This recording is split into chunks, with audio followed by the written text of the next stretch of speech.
పిలిచారండి? ఏంటే గొంతు చించుకొని పిలుస్తుంటే బయట ఏం చేస్తున్నావు నువ్వు? వాకిట్లో ముగ్గేస్తున్నానండి. అంటే లోపల మందు కొడుతున్నాననే కదా నీ అభిప్రాయం? ఏమండి, ముగ్గుకి పెగ్గుకి ఏమన్నా సంబంధం ఉందా? నేను చెప్తున్నాను నాకు ఈ దరిద్రుడు వద్దని. అయ్యో తప్పునానా, అలా చెప్పకూడదు. మనకు టీవీ నచ్చకపోయినా మార్చుకోవచ్చు, పాలోడు పేపర్లోడు నచ్చకపోయినా తీసేయొచ్చు, కానీ నచ్చినా నచ్చకపోయినా డాడీని మాత్రం మార్చుకోలేమమ్మా. అంటే ఏంటి నీ ఉద్దేశం? ఇండైరెక్ట్ గా నేను కూడా నీకు నచ్చలేదని చెప్తున్నట్టుగా. అయ్యో ఇండైరెక్ట్ గా చెప్పడం లేదండి. అంటే నేరుగానే చెప్తున్నావు అనమాట. నీకు ఈ మధ్య నోరు పెగులుతుంది. మొగుడంటే లెక్కలేంతనం ఏర్పడింది. మొగుడంటే ఎలా ఉండాలో ఆ ఎదురింటి కుర్రాడిని చూసి కొంచెం నేర్చుకోండి. ఏంటి? ఆ ఎదురింటి కుర్రాన్ని చూసి మొగుడు ఎలా ఉండాలో నేను నేర్చుకోవాలా? ఎంత మాట అన్నావే? ఇంకెందుకు నాకు ఈ బతుకు? ఎక్కడికండి? ఇంత మాట అన్నాక ఏ మొగుడైనా ఎక్కడికి వెళ్తాడే? బార్కి. ఛీ, మీరు మారండి. ఎందుకు మారాలే? ఎందుకు మారాలి? నేనేమైనా మిడ్ నైట్ మసాలా చూసి నిన్ను సిమ్రాన్ లాగా చీర కట్టమన్నానా? ముంతాజ్ లాగా మిడ్డీలు వేయమన్నానా? కరిష్మా లాగా చరిష్మా లేకపోయినా సరే ఆర్తి అగర్వాల్ లాగా హారేసుకోమని చెప్పాను. అసలు ఏ మగాడికైనా పెళ్ళాం కన్నా ప్రతి ఆడది అందంగా కనిపిస్తుంటే తాళి కట్టిన పాపానికి మేం మిమ్మల్ని భరిస్తుంటే మీరేంటే వాడెవన్నో చూసి హృతిక్ రోషన్ లాగా బాడీ పెంచండి, రజనీకాంత్ లాగా బీడీ కాల్చండి అని ఎందుకేమా మూడ్ ఆఫ్ చేసి మమ్మల్ని హాఫ్ తాగేలాగా చేస్తారు? బారుకి వెళ్ళడానికి భారీ కన్నా భారీ రీజన్ ఏమన్నా కావాలా? అక్కర్లేదు, వెళ్తానా? కర్మ. మనం రొటీన్ గా మిడ్ నైట్ కాకుండా పట్ట పగలే ఎందుకు మందు కొడుతున్నామో తెలుసా? మన ఎదురింటి ఎదవ కారణంగా మన పెళ్ళాల చేతుల్లో మనం అవమానం పొందాం కాబట్టి. మామూలు అవమానం కాదు. యుద్ధంలో పారిపోయిన సద్దాం హుస్సేన్ కన్నా ఐశ్వర్యరాయ్ చేతుల్లో చీకొట్టించుకున్న సల్మాన్ కన్నా భయంకరమైన అవమానం. ఇప్పుడు మనం ఏం చేద్దాం? ముందు మందు కొడదాం, తర్వాత వాడిని కొడదాం. వాడు కొట్టించుకోపోతే వాడిని కిడ్నాప్ చేసి మరీ కొడదాం. కిడ్నాపా? ఆ, నాకు చేత కదయ్యో. ఏది చేత కాదు, ఒకసారి చేస్తే అదే అలవాటు అవుతుంది. అంతేనట.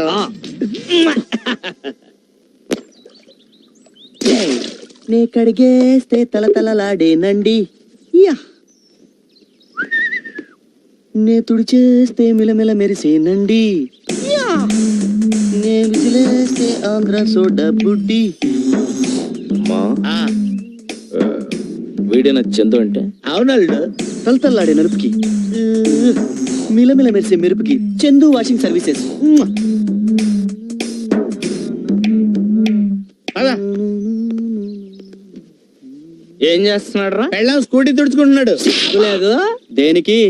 స్కూటీలు కడిగి పెళ్ళాం నైటీలు తిగి కాళ్ళు పిసికి కుక్కలాగా తోకాడించడానికి. అందులో తప్పే ఉంది? చూసావమ్మా ఎంత మాట నిచ్చాడు? అవును. ఇలాంటి వాడు ఒక్కడి రాష్ట్రంలో ఉంటే ఆంధ్రప్రదేశ్ లో ఉన్న ఆడాళ్ళందరూ మొగుడిని కబడ్డీ ఆడారు. కరెక్ట్ గా చెప్పేవాళ్ళు. ఆ సిచ్యువేషన్ రాకుండా ఉండాలనేగా మనం వీడిని హైజాక్ చేస్తున్నాం. కరెక్ట్. హలో, ఫ్లైట్లని హైజాక్ చేస్తారు, మనుషుల్ని కిడ్నాప్ చేస్తారు. వీడికి జనరల్ నాలెడ్జ్ ఎక్కువే. వీడిని కిడ్నాప్ చేయాల్సిందే. కుదరదు, నేను వంట చేయాలి. అబ్బా, ఇంత చెప్పినా కూడా వీడు ఇంకా వంట చేస్తానంటున్నాడంటే వీడిని కిడ్నాప్ చేస్తే తప్పే ఉంది. అబ్బా, ఏంటి ఖర్చు లో ఉన్న మత్తు మందు పెట్టావా? సడన్ గా పడిపోయాడు. 6 నెలల నుంచి ఉతకలేదు.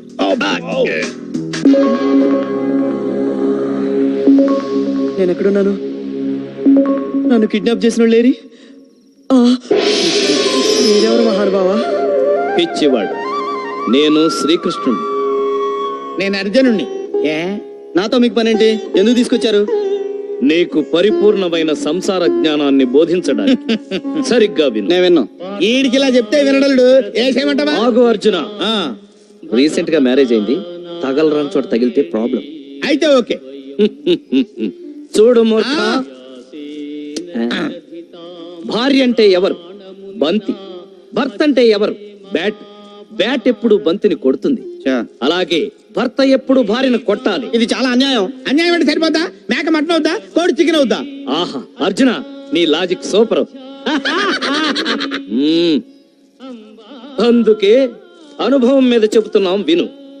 పెళ్ళాన్ని రీజన్ ఉన్నా లేకపోయినా రోజుకు కనీసం 3 సార్లైనా ఇరగొట్టాలి. మన మాట వినే వరకు కొడుతూనే ఉండాలి.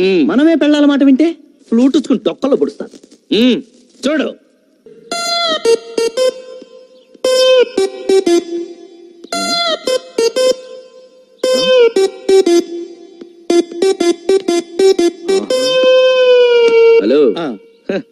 అంత టెన్షన్ పడకు. టెన్షన్ పడాల్సింది వాడి పెళ్ళం ఎప్పుడు వస్తుందో చూడు.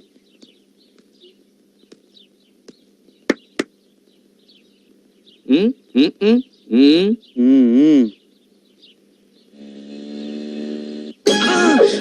అదిగో వచ్చేసింది. గోల. ఏంటి? ఉమ్. ఓకే.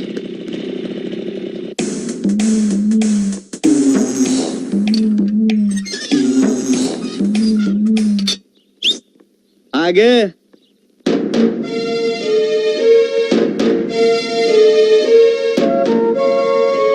టైం ఎంత అయింది? ఏ మీ టైం పనిచేయట్లేదా? నా టైము ఇప్పుడిప్పుడే స్టార్ట్ అయింది. ఆఫీస్ ఎన్ని గంటలకు వదిలేరు? 5 గంటలకి. మరి 6 గంటలకు ఏం చేస్తున్నా అమ్మడు? ఎక్స్ట్రా వర్క్ ఉందండి. అయ్య బాబోయ్, ఆఫీస్లోనా ఆఫీసర్తోనా? అదేంటండి ఈ రోజు కొత్తగా వింతగా మాట్లాడుతున్నారు? అదేంటోనండి, నిజం మాట్లాడితే కొత్తగాను వింతగాను ఉంటుంది. చెప్పు, ఆ గంట ఎవరితో ఎక్కడ ఎలా గడిపావు?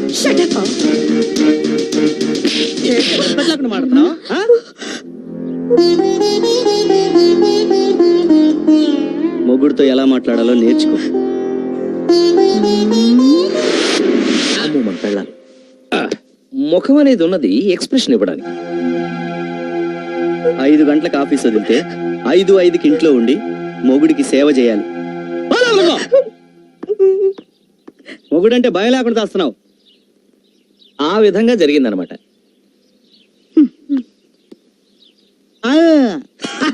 థమ్స్అప్ కావాలంట. ఓకే, థమ్స్ అప్ కాదు. పల్లవి పల్లవి పల్లవి అక్క రండి కూర్చోండి. ఏంటమ్మా అలా ఉన్నావు? ఏం లేదు, మాకంతా తెలుసు. ఏంటో అక్క, నిన్నటి దాకా బాగానే ఉన్నాడు, సడన్ గా ఇలా మారిపోయాడు. ఉప్మాలో జీడిపప్పు ఎందుకేసా ఉంటాడు, టీలో పాలు ఎందుకేసా ఉంటాడు, చీటికి మడికి ఇలా తిడుతూనే ఉన్నాడు. అప్పుడే ఏమైందమ్మా? రేపో మాపో నీ మొగుడు తాగి లేటుగా వచ్చి తలుపు వేసి ఉంచితే తిడతాడు, తలుపు తీసి ఉంచితే సంతాడు. వేసిన పెగ్గు దిగకపోతే ఉదయాన్నే లేసి ముగ్గెందుకు వేసావే అంటాడు. మూడును బట్టి మాట్లాడతాడమ్మా. ఏంటక్క నువ్వు చెప్పేది? మెల్లమెల్లగా నీకే అర్థమవుతుంది. అయినా ఆయనలో ఇంత సడన్ గా మార్పు ఎలా వచ్చింది? దానికి కారణం మా మొగుళ్ళేనమ్మా. మీ మొగుళ్ళ? దొంగ సచ్చినోడు, చూసి నేర్చుకోరా అంటే నీ భర్తనే చెడగొట్టేశాడు ఆ పొట్టోడు. ఈ రోజు మీ ఇంట్లో జరిగిందే ప్రతిరోజు మా ఇంట్లో జరుగుతుంది. అయితే మీ మొగుళ్ళు కూడా తిడతారు, కొడతారు అంటే వాళ్ళు తిట్టినా కొట్టినా మన పడుండాలా? తప్పదు కదమ్మా. నాటి త్రేతాయుగం నుంచి నేటి బ్రాంతియుగం వరకు ఇదే అనాదిగా వస్తున్న ఆచారం. ఇలా అయితే నేను నా మొగుడికి విడాకులు ఇచ్చేస్తాను. పల్లవి, విడాకులంటే తవలపాకులు అనుకున్నావా ఈజీగా ఇచ్చిపుచ్చుకోవడానికి? మన కర్మ ఇంతే అనుకుని బతకడం కంటే మనం చెయ్యగలిగింది ఏమీ లేదమ్మా. అది కరెక్ట్ కాదు. వీళ్ళని ఊరికే వదలకూడదు. ఈ రోజు నుంచి మన ముగ్గురం కలిసికట్టుగా ఉండి ఏదో ఒకటి ఆలోచించి వాళ్ళకి బుద్ధొచ్చేలా చేయాలి. అయ్యవా, నీ మగాళ్ళ గురించి నాకు తెలియదు గాని నా పొట్టోడికి బుర్ర ఉంటేగా బుద్ధి రావడానికి. అయితే ఈ సమస్యని నాకొదిలేయండి. 3వ క్లాస్ జాయిన్ అయిన సందర్భంగా నేను పార్టీ ఇస్తున్నందుకు నాకు చాలా సంతోషంగా ఉంది. గుర్రు, మీరిద్దరూ ఇన్ని నగ్న సత్యాలు నాకు చెప్పబోయి ఉంటే నా జీవితం ఏమైపోయేది గురు? చెప్పటం కాదు బ్రదర్, అది విని నువ్వు ఖచ్చితంగా పాటిస్తున్నందుకు నాకు చాలా సంతోషంగా నా ఉంది. ఆశీస్సులే నీకు ఎప్పుడు ఉండాలి. ఆశీర్వచనాలు, ఆశీర్వచనాలు, ఆశీర్వచనాలు. ఇంట్లోనే మొదలు పెట్టావేంట్రా దరిద్రుడా? గురు, ఈ పిల్లాడు నీ కొడుకా? అయిపోయాం. ఈ పిల్లడు నీ కొడుకు అని అడుగుతున్నావు, నీ డౌట్ ఎందుకు వచ్చింది? సావిత్రి, వస్తున్నా వస్తున్నా. ఏ సావిత్రి, వచ్చేసా. సావిత్రి నువ్వు రావే. పిలిచారండి? పిలవపోతే రావా? పిలవపోతే రావా? ఏ తమ్ముడు, నువ్వు చెప్పు, ఇదేంటి? చిప్స్, ఇదేంటి? మిక్చర్, ఇదేంటి? సోడా గురు. ఇది సోడా, ఇది మిక్చర్, ఇది చిప్స్ అని నువ్వు కరెక్ట్ గా చెప్పావు. హాయ్ గురు. మరి ఈయన నీ కొడుకేనా అని అడిగి ఉంటే అది నీకు డౌట్ కదా? నా ఉద్దేశం నువ్వు ఏయ్, అడిగిన ప్రశ్న సమాధానం చెప్పు. నీకు డౌట్ వచ్చి అడిగావు కదా? నీకు డౌటే కదా? ఏమన్నా ఏంటండి? ఈడెవడు? మన కొడుకండి. మన కొడుకేనా? మరి మన కొడుకైతే ఇతనికి డౌట్ ఎందుకు వచ్చింది? ఎందుకు వచ్చింది చెప్పు. ఈడెవడు? మన కొడుకేనండి. ఏయ్, తల్లివి నువ్వేనే, తండ్రి నేనా కాదో అది చెప్పు. అయ్యయ్యో, ఇదేంటండి ఇలా అంటున్నారు? చెప్పు చెప్పు, నువ్వు ఇట్లా చెప్పు. నువ్వు నిన్ను చంపేస్తా. చంపేస్తానే. ఏంట్రా? డౌట్ అడిగింది నువ్వే కదరా? ఏంటంటే వాగుతున్నావు? చెప్పు. ఏయ్, ఆగక్కడ. ఆగవే. ఎక్కడికి వెళ్తావే నువ్వు? ఏంటి మీరేంటి సినిమా చూస్తున్నారు ఇక్కడ? నువ్వేంట్రా వాగుతున్నావు? ఏంటి నిలబడి టీవీ సీరియల్ చూస్తున్నారా ఇక్కడ? ఎవడిళ్లలో 3 పిల్లలకు కొట్టుకోరే? చంపేస్తాను. వెళ్ళిపోండి వెళ్ళిపోండి. ఏమే పరదే, ఎక్కడికి వెళ్ళావే? ఎక్కడ దాక్కున్నావు నువ్వు? చంపేస్తాను. నా బిడ్డకి తండ్రిని నేనా కాదా? నా బిడ్డకి తండ్రి ఎవడు? ఏయ్ ఏంట్రా తలుపులేసుకున్నారు? మన దెబ్బండి అంతే. అమ్మ ఇక్కడ ఉన్నావు నువ్వు? చెప్పు. ఏంటే ఇక్కడ దాక్కుంటే కనుక్కోలేను అనుకున్నావా? ఎవరే నీకు అక్క?